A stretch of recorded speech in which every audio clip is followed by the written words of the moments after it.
Hello and welcome to Cars Like Your Car Brochure channel. In today's episode we're going to start a new series for Austin Rover cars with this October, November, December 1984 brochure.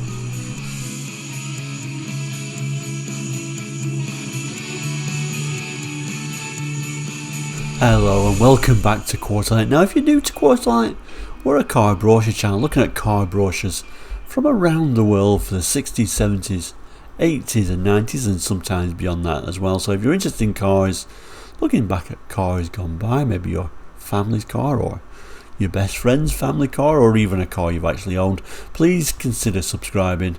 It is all completely free. Anyway, back to today's episode.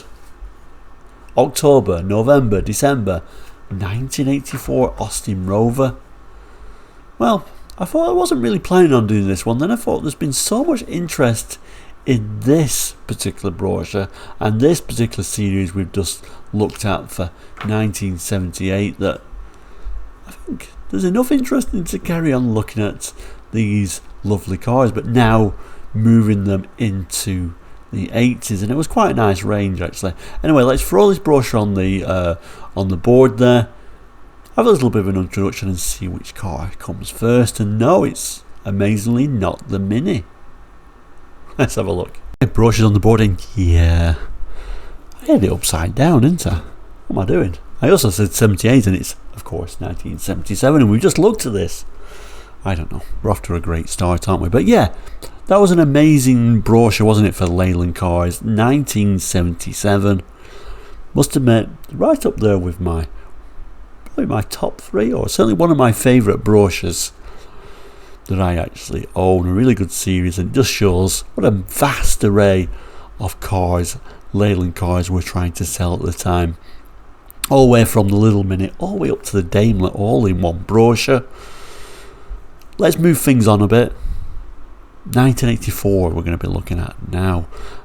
See what cars are actually available in this range, and again, like this range, we'll go through them. I think we'll probably go through these one at a time because the range isn't anywhere near as big as what it was in 1977, all in one brochure.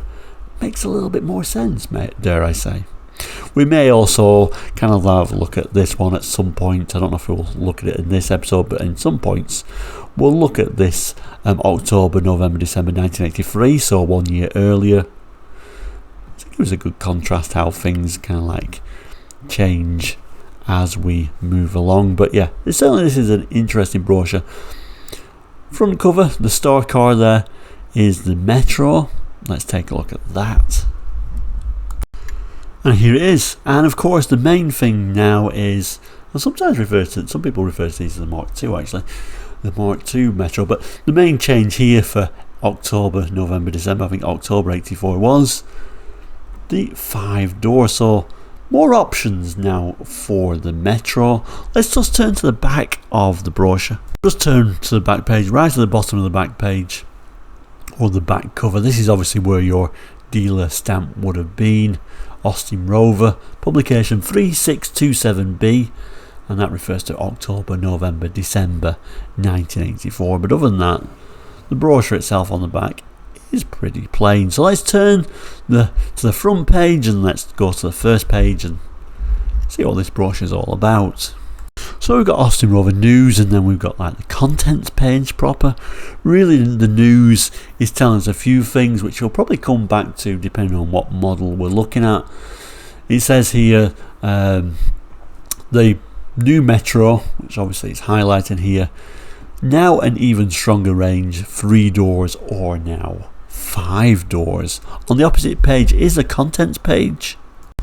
So the range at this time was an interesting range actually. It was Metro, Mini, Maestro, Montego and the Rover, so the small Rover 200 series, now taken over from the Triumph Acclaim. And then the Rover 2002 Vanden EFI. No, they're not using the SD1 name, they're just calling it the Rover 2000 and Rover Vanden or whatever model it is. But the interesting thing is, of course, and that's why I'm saying the range isn't starting with the Mini, it starts with the Metro. Obviously the Metro was always meant to take over from the Mini, although it never did. Unusual to start the brochure in that order. Metro Mini. And then if we look at previous brochures, we've always started with the Mini, so not sure why they've changed the order, other than this is kind of like the updated Metro with 5 doors, and I guess maybe the highlight in it. Other than that, I can't think of a proper reason why we would start with the Metro. Anyway, let's turn over. And then we turn the page, we got more Austin Rover news and Austin Rover Motorsport. Now we're going to pick little things up from the model we're looking at on each time. So if we was looking at the Montego, we'd obviously pick the information up about the Montego there. But like I say, Metro is the first model up. So he's talking about the new Montego estate. He's talking about new season colours and trims, which is a little bit interesting for those who are interested in colours and trims. Talking about Moonraker now being the colour Moonraker, when I say that, being extended to more models, saying dealers are telling us that's a popular colour, so it should be on more models. And then it starts talking about motorsport, and as we're looking at the Metro, we should zoom in on that image. And here is a bit of Metro information about motorsport there. So developing fast, the 4-wheel drive MG Metro 6R4 concept car. Very interesting. I don't know if you remember these or not, but a very interesting concept that became a rally car. Oh, and just going back, I should really mention this really, rear seat belts. So with the introduction of the 1984 model, so this is saying October, November, December 1984, but of course it's for the 85 model year. It's saying rear seat belts are available as an option on all derivatives that do not already have them as standard. So nice little timeline to think about where we're up to in the UK market, and what's coming about for safety. Also, I was trying to think, and maybe a question to throw out to you guys, very knowledgeable. When did rear seat belts become mandatory in the UK? I remember one day not having seat belts, and then all of a sudden told I have to wear my seat belts in the back. But I can't remember the time, so I'm trying to work that out in my mind. But anyway, obviously it must have been just after this, I guess. But if you know, jot that in the comments. Anyway, moving on. Nice double page spread talking about the Austin Rover Group Heritage Trust. You can cut out this coupon for so 2 can get in for the price of 1. And then we get like another double page spread on the Metro. So the Metro is very much a featured car in this brochure, and we're going to look at the range in a moment. But 1985 was certainly a stepping stone for the Metro. Lots of changes, and that's why a lot of people would refer to these as the Mark II Metro. So obviously the main change is we've now got a 5-door Metro. Telling us we've got a smoother ride. Also a complete new interior. Let's just zoom in on that because that's interesting. So it starts by telling you, the Metro's always been perfect, etc, etc, but we've developed a new moulded fascia for 85. The colour keyed fascia is equipped with Montego style instruments. It has illuminated switches and heater controls, and these and the face level vents and radio, if fitted, are now all within easier reach for even greater driving. And apologies, it does fall on the crease, but even greater driving comfort. All the 1985 Metros have fully colour keyed interiors, including the seat belts, and an exciting new range of trim materials, from smart sawtooth on the City up to the plush box velvet on the Vanden Plas. Ooh, velvet. So yeah, I'm not going to go through it all because the video's going to go on too long, and we've got to look at the full range anyway, but a bit of a cutaway shot is quite nice. Anyway, let's move on. And then we turn the page and we actually get to the Metro. Like I say, weird that the Mini is not first, but I guess with all these changes they really wanted to highlight the Metro. So the Austin Metro City is the first one up, and the Metro range is actually huge at this time. A really interesting range, from the very budget friendly to the sporting to almost luxury, but we'll come to that in a moment. Anyway, let's start here then. The Austin Metro City. Let's have a look at some of the text and some of the images. 1985 sees the least expensive metro, providing even more value for money and even more style. The new front end is emphasised by the grey grille and bumpers, while at the rear the city owner has benefits of a push button tailgate release and reversing lamps. The cheerful, and whenever car brochures say cheerful they mean cheap, but the cheerful city exterior is complemented by the all new colour keyed interior. The new fascia is equipped with illuminated easy to reach switches and heater controls, and the Montego style instruments now include a useful chalk warning light. We get a nice little strange sort of like groovy image of the metro, and then we move down. It tells us city comfort is improved. There is now the facility of reclining front seats with sawtooth fabric trim, and the passenger also gets the benefit of a swivelling sun visor. The metro has lost none of its legendary interior space for 1985. Indeed, storage space inside the city model has been usefully increased by the generously sized door bins, a parcel shelf under the fascia and a handy coin tray.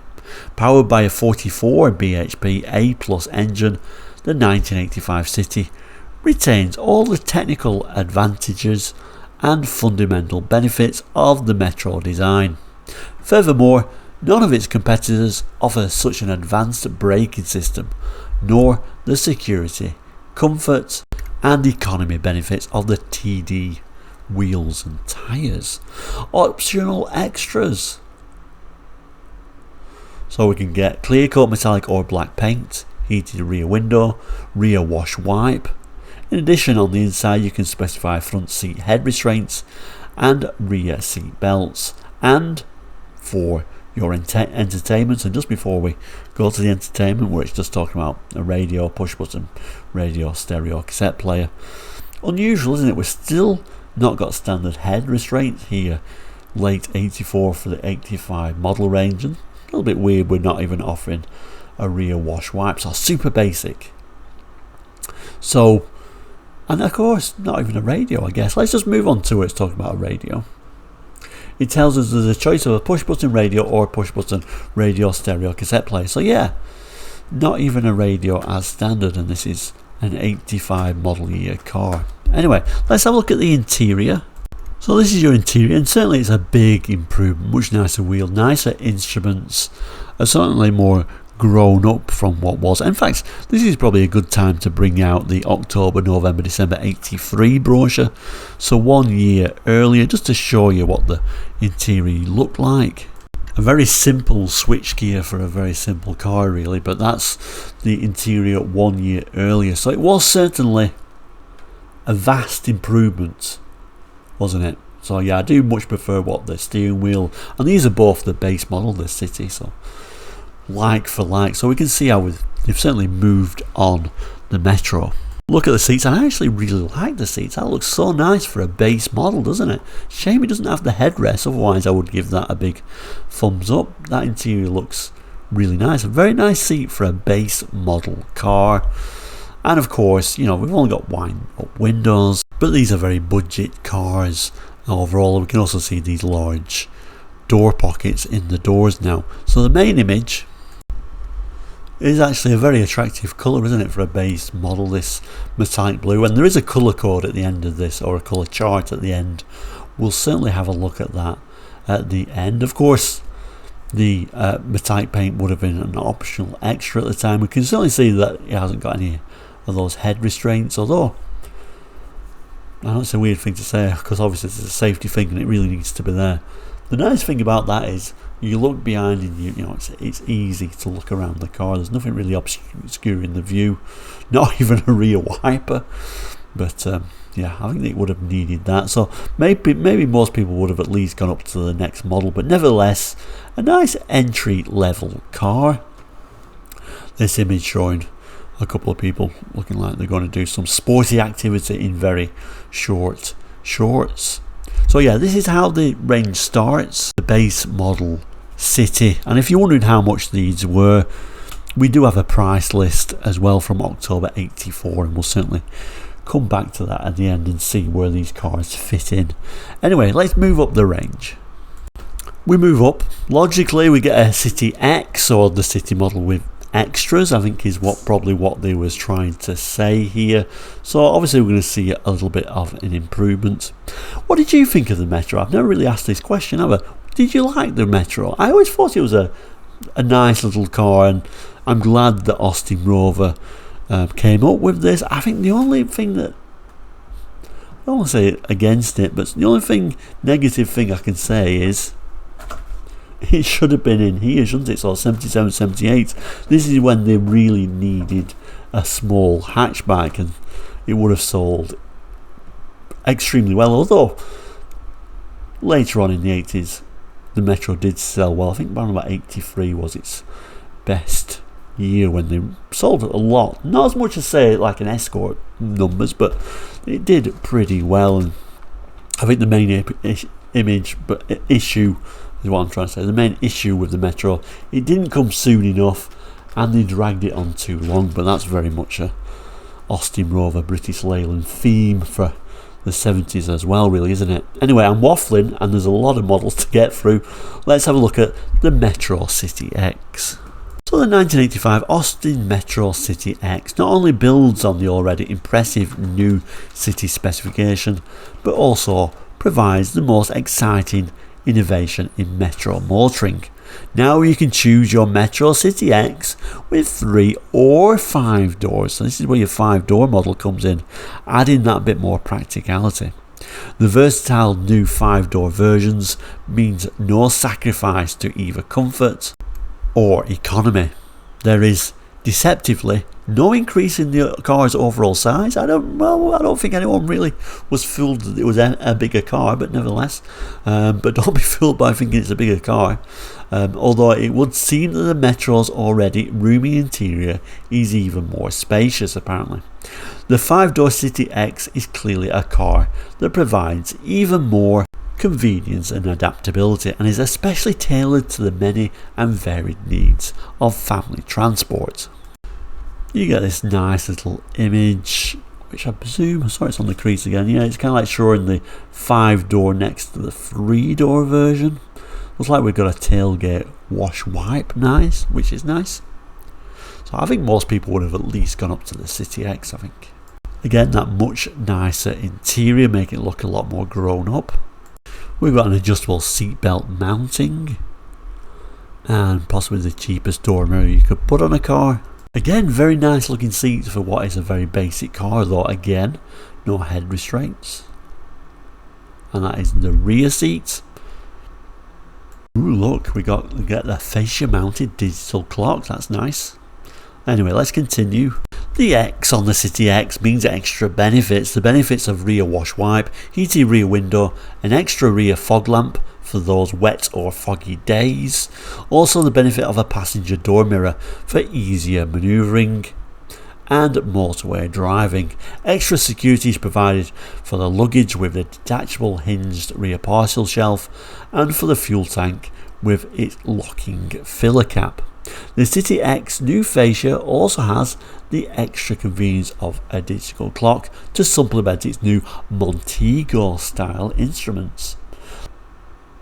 The cityx has a nippy economical tune engine developing 46 bhp, which on the urban driving cycle gives an astonishing 45.7 mpg. The cityx is truly bargain priced family motoring. It has all the features you really would expect to be on old models anyway. Passenger door mirror, after all this is 1985 model year for goodness sake. We get a clock, rear wash wipe, etc. But we can also add things like metallic or black paintwork, front head restraints and rear seat belts on the inside.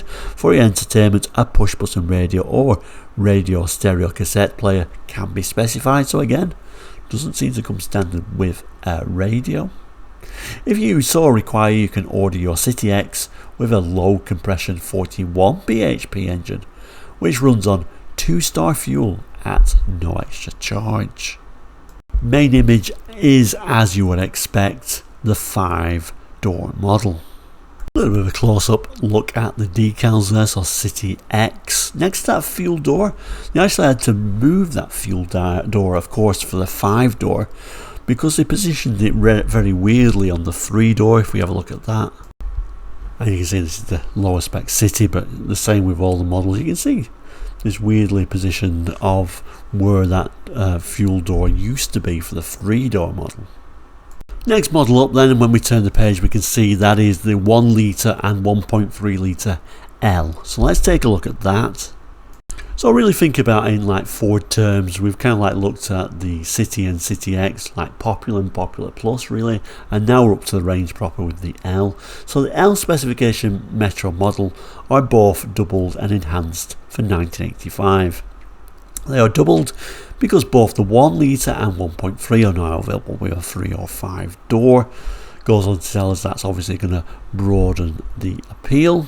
It then tells us the 1985 L is enhanced by the addition of styled halogen headlamps and grey moulded bumpers to the new aerodynamic front end, which in Metro terms is talking about these lights are now flush rather than being recessed. Although I must admit, I always preferred the base models because the lights were kind of like recessed and give it a little bit more character, I always thought. But anyway, the higher spec ones have got these flush headlights. As well as all the new improvements described, the City and cityx models, the L is now fitted with some more refinements. Driver's door mirror now has a remote control facility, and all the passengers have the benefits of grab handles. Added comfort is provided by the all fabric marl seat facings, and the front seats are equipped with head restraints finally. The rear seats still have the 60-40 split folding facility pioneered by Metro, and the access to this is even easier with the 5-door model. The centre of the new fascia incorporates the push button radio, with which is now flanked by a digital clock and useful coin tray. The L refinements extend to a illuminated cigar lighter, vanity mirror, styled door armrests which sweep down to the new door bins with their speaker housings. Other L attractions include a moulded handbrake grip and an A-frame soft feel steering wheel, colour keyed of course to match the rest of the interior. The two 1 litre Ls with their economy tuned 46 bhp engines are well equipped and easy on the pocket, but the 1.3L have extra performance from the 1275cc 62 bhp engine, which is now equipped with electronic ignition for maximum efficiency and economy. Optional extras include clear-cut metallic or black paint, or a steel or glass sunroof will enhance the body of your Metro L. While inside you can specify rear seat belts and, for more entertainment, a push button radio stereo cassette player instead of the standard radio, so at least you're getting a standard radio now. Certainly interesting interiors. I do like the interiors of the Metros at this time. I loved how they were all colour keyed as well, and this particular one is in an unusual shade of brown. Still not a very high spec vehicle. I mean, they don't have rev counters in there or anything, but when we look at the seats, a big improvement on everything other than kind of like character. I did like the character of the lower spec seats, but certainly a nicer seat, and of course head restraints.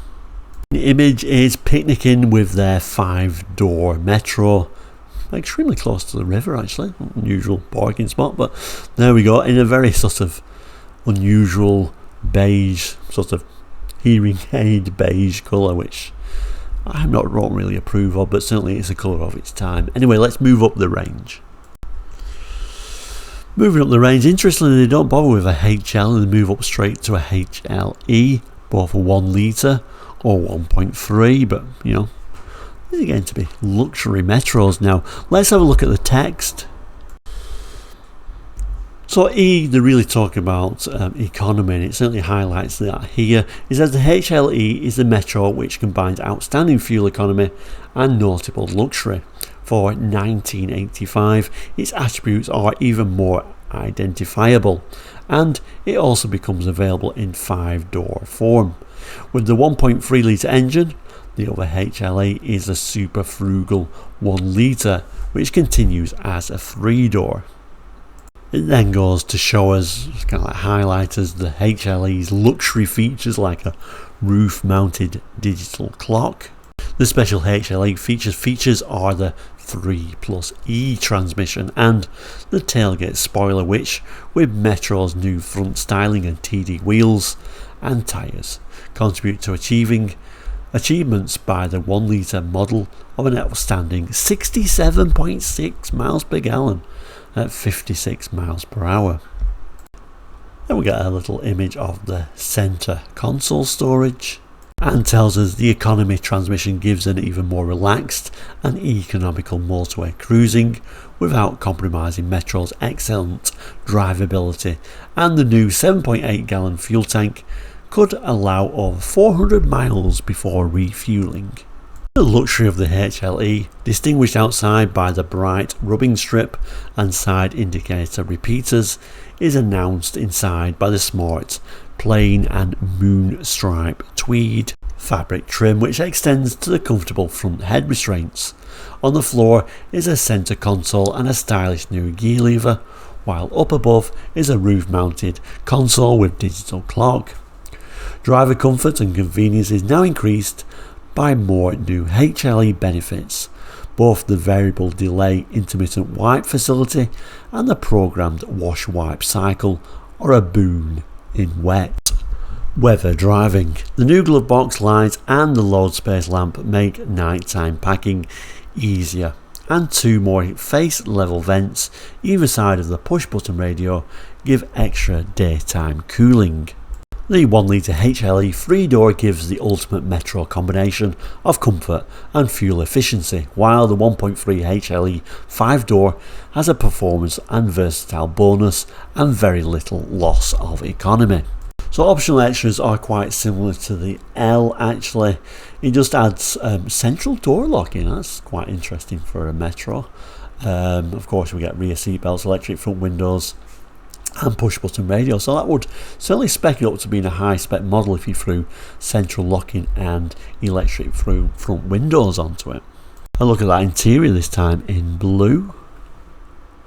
Seats much nicer, aren't they, as in the head restraints, but at the same time a lot duller than the basic models were. It also shows us that split folding rear seat and a day of cleaning their 5-door HLE. Apparently, yes, it will be a 1.3, won't it? It's 5-door, so the 1.3 HLE, and like I say, quite a high spec model, and certainly the seats and those head restraints certainly look like a more upmarket model. And like I said at the start, we've now got these flush headlights. Notice on these brochures, these more modern brochures, they don't bother with a number plate, they just put Metro. And I think the reason why they started doing that, because the older brochures used to have the number plate corresponding to the year of the brochure, but then they kept using the same pictures and having to change the number plate, where this picture can be used for a couple of years, or certainly while this spec is still out there. Then we get this weird model which I've never really understood, to be honest with you. I don't know why they didn't just do a Metro automatic on all the trim levels really, or all the trim levels. There was a 1.3 at least, but they had a separate thing called the Austin Metro automatic, basically the same trim levels as a HLE. So why they don't say optional extra automatic, I'm not completely sure. I'm not going to read all this out because, like I say, it's an automatic that's a HLE, but we'll look at some of the images for sure. There is a look at that from the rear. So like I say, quite a high spec model being the HLE, but it quite simply just says 1.3 automatic on the back there. HLE seats. A look at that automatic option. It tells us the optional extras, exactly the same as the HLE, so options like central door locking and electric front windows can be added. I'll look at the instrument panel and the radio, and then this is the main image of the Metro automatic. Anyway, let's move on. So yeah, like I said, moving on, the MG Metro 1300. So yeah, we could get a nice little MG, the sporty version, which is always interesting. Let's have a look at the text and the images. So MG and the Metro means performance and style economy with practicality and economy. The new front styling with its body coloured grille, halogen headlamps and grey mouldy bumpers display the famous MG Octagon to great effect. Performance is announced first on the outside by the alloy road wheels with their grippy TD tyres and the aerodynamic rear spoiler, and then under the bonnet by the 72 bhp MG power unit with its distinctive polished alloy rocker cover. The stylish interior is pure MG, the sports front seats and new marl deco and grey velour trim, the new grey fascia with the vital tachometer and a superb grey leather rimmed steering wheel. On the floor between the illuminated footwells is a styled sports gear lever surrounded by the centre console, which has integral cassette storage. On the roof is the header console containing the digital clock and interior lights. The security of your MG is now more assured, for 1985 it has the facility of central door locking and a locking fuel filler cap. Then goes on to say we've now got a fitment of a programmed wash wipe cycle and a variable delay facility on the intermittent wipe. The standard push button radio stereo cassette is conveniently sited between the two centre fascia vents and just below the fascia shelf with its handy non-slip mat. But remember, this sporting saloon is still a Metro with all the practicality of the hatchback, the split folding rear seat and the outstanding economy, 55 mpg at 56 miles per hour. We could add extras though. Again, metallic or black paint, glass or steel sunroof and electric front windows to go with rear seat belts in red. Very nice. So there is our new MG Metro 1300 dash. Let's just compare it to what it was a year earlier. There is our year earlier model. I always thought what a weird sort of angle the steering wheel were on the Metros actually, but anyway, so that is kind of the earlier dash. It doesn't look quite as drastically different actually because we've got a rev counter on there, but is not quite as refined as the newer interior, that's for sure. Other features include these cassette storage and that amazing carpet, more sportier looking seats, and I do like the introduction of these red lines on the door cards and the seats. I guess that's showing our cassette place and how it's stored, how it's positioned on the dash. And then finally the main image with random tennis playing girls, this metallic blue version showing these new alloy wheels and the new front end and that graphic going down the side. I guess we should compare that to the previous year's look. In fact, I think I do actually prefer the look of the previous year actually. So we got a black grille the previous year, these lots of red lines around the grille and this red MG badge, and you notice these alloy wheels are different. You can just about make out the red seat belts actually on that version. Just going back to 1985 model year, so we got this colour keyed grille and these new MG alloys, which I actually quite like, these new MG alloys, but I think overall I prefer the previous year's look. I guess I should also point out for this 1985 Metros how the kind of the bonnet comes down a little bit further compared to the previous more squarer, boxier look. And that moves us on to the next model, so another MG model, this time the MG Metro Turbo. So really the car you aspire to own, particularly if you had the MG 1300, but really anyone under 30 and owning a Metro, this is probably the model you aspired to have, the sportiest of the Metros. Let's have a look at the text and see how this is introduced. So the MG Metro Turbo combines all the panache and style of the MG Metro with the performance boost of a turbocharged race-proven engine, and yet it retains every practicality of the ingenious Metro design. For 1985, the Turbo not only takes on the new Metro styling, but also a distinctive new exterior look of its own. It now has a grey lower body side to match the new moulded bumpers, and these are complemented by the body coloured door mirrors, door handles and grille. The turbocharger installation on the 93 bhp engine was developed in conjunction with Lotus and gives a superbly progressive power delivery capable of accelerating the turbo to 60 in less than 10 seconds and under 112 miles per hour. This potent performer has road holding and braking to match. The cast alloy wheels are shod with low profile high performance tyres. The moulded front spoiler incorporates special air ducts to cool the ventilated front discs, and the uprated suspension includes front and rear anti-roll bars.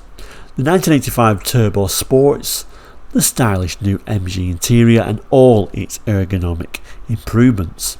The header rail console contains the LED turbo boost gauge along with digital clock, while the floor console has storage for your 5 favourite cassettes. With variable delay intermittent wipe and programmed wash wipe, central locking and footwell illumination, the 1985 Turbo is a fully equipped small sports saloon that offers exhilarating all-round appeal in a compact package that no other car can match. Options here are black or metallic, glass or steel sunroof, electric front windows and red rear seat belts. And the exterior really showing those red seat belts now in that two-tone colour.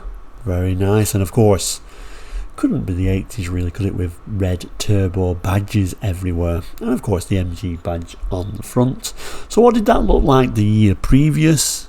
Again, I'm going to say I actually prefer the previous model with the black grille, and of course the more boxier front end on it. Looks good in red as well, but we can see we've got the same alloy wheels this time to our new model.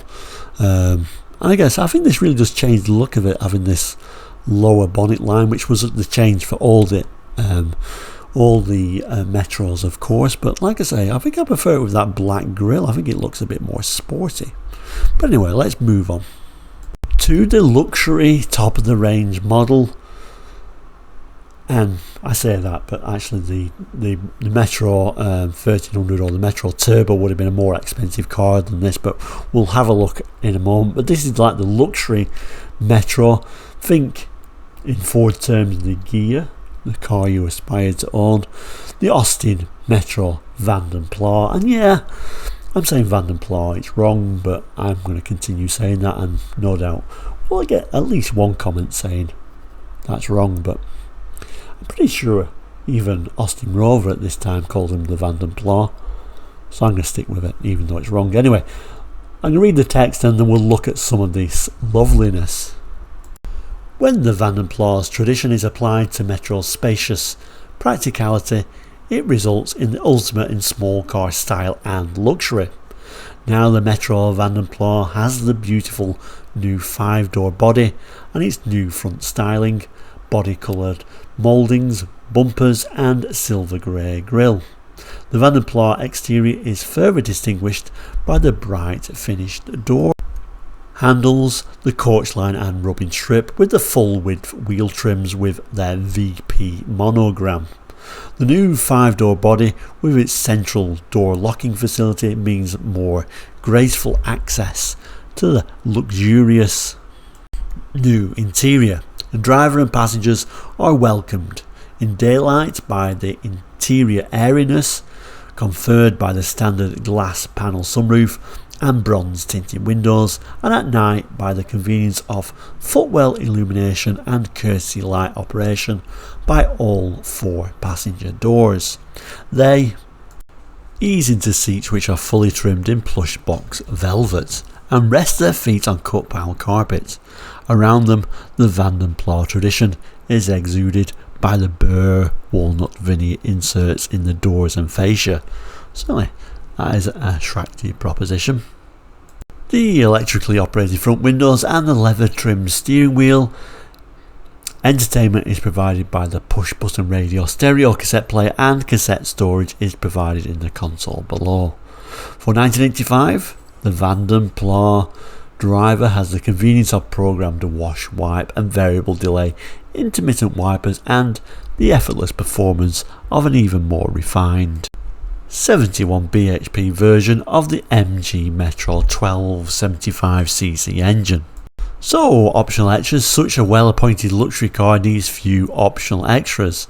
Your choice of paintwork can include clear coat metallic or black paint. You can also specify automatic transmission, rear seat belts, and, as a last word in opulence, leather seat trim. The exclusive leather seat trim in caramel is available with a Porto or cashmere gold metallic paint. So there you go. A Metro with leather seats. So there is that interior with that burr walnut veneer, all of the fancy, and in the door as well. These standard seats, and I don't know if I've ever seen a Metro with leather seats, but apparently that was an option. And the scene, as we're obviously more upper class because we get a Vanden Plas, looks like horse racing and a bit of a picnic with a wicker basket, of course. Wheel trims, not alloy wheels. You kind of would think a Vanden Plas would have alloy wheels, but no. But then again, you sometimes think gear in the Ford vocabulary would also have alloy wheels, but again, often it was just wheel trims as well. Now look at the previous year's Vanden Plas. As your previous year's Vanden Plas, a bit of bright work on the grille there, and it looks like you didn't even get full wheel trims then. You just got these little centre caps. Inside, we got a rev counter, although that more old-fashioned, more cheaper interior. Looks like that is leather steering wheel as well, and a VP in the centre. What it was in the centre of the newer version? Okay, a different variation on the same theme then for 85. Instead of that VP, we just get Vanden Plas written out. And if we go to the front image, that's the Vanden Plas there. You can see that's extra gold trim. I was going to say extra sort of bright work on the grille as well. Almost gives it the same look as the previous generation where it was straight across. Bit of an optional illusion, I guess. Anyway, there we go. That is the rather lovely Vanden Plas, and with the colour keyed bumpers now as well. So that takes us to the colour chart and colour guide. Always liked the British Leyland colour charts actually for lots of years. I've always, it was always a good colour palette. And Metros was also very good. I think pretty much all these colours you get for Metros, although if you got the Vanden Plas with the leather, the colour choice was limited to, and the MGs had a more limited colour palette as well. Anyway, the colours were Aran White, Champagne Beige, Premier Yellow. I always thought looked nice on like more poverty spec versions of the Metro. And then we got a Targa Red, Clove Brown and Eclipse Blue. Moving down again. Focus for a second, there we go. Silver Leaf Metallic and Cashmere Gold Metallic. And a Porto Red Metallic. Now the Cashmere Gold Metallic and the Porto Red Metallic, those were the two colours you could choose for your Vanden Plas with the leather trim. You only had a choice of those two.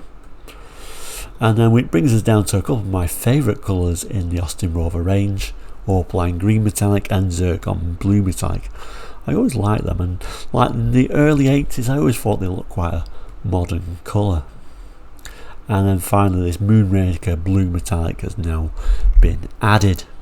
Okay, so then that takes us to the prices. So the base model, that 1 litre City, £3,845. Moving up to the cityx, I'm sure it was worth going at least up to that and paying £4,264.